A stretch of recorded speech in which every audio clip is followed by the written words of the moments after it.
မေကွန်းတစ်ဗုဒ္ဓဘာသာဝင်တို့ရဲ့အမျက်ဆုံးယတနာ၃ပါးမှာ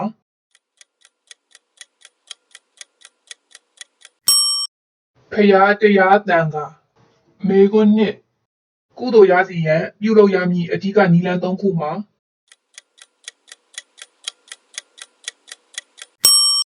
ဒါနသီလဘာဝနာ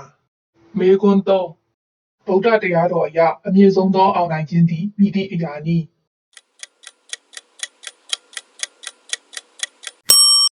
မိမိကိုယ်ကိုအောင်နိုင်ခြင်းမေကွန်း၄ဗုဒ္ဓဘာသာဝင်တိုင်းလက်ခံရမည့်အနိစ္စတရား၏အဓိပ္ပာယ်မှာ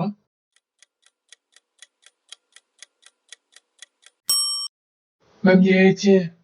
မေကွန်း၅ကျေးဇူးအကြီးမားဆုံးအနန္တောအနန္တ၅ပါးတွင်နောက်ဆုံးတစ်ခုမှာ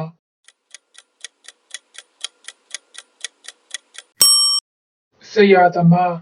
မေကွန်း၆အလူအားလုံးတွင်အမျက်ဆုံးအလူမှာ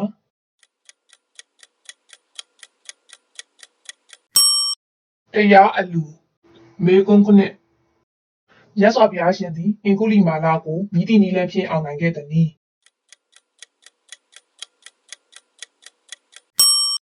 မေတ္တာတရားနှင့်သီးခံခြင်းဖြင့်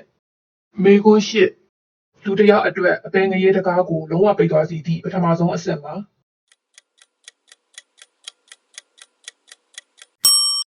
သောတာပန်ဖြစ်ခြင်း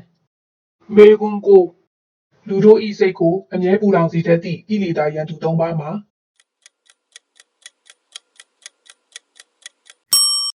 လောဘဒေါသမောဟ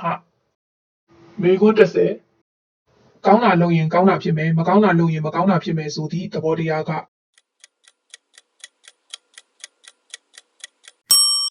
ကံကံဤအကျိုးမေကွန်း17ဘေးရန်နေရန်ကင်းဝေးစေရန်အကောင်းဆုံးသောအကာအကွယ်လက်နက်မှာ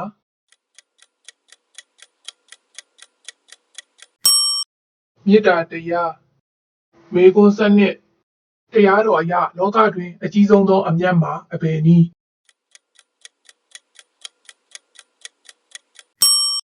အနာရောဂါသိရှင်းခြင်း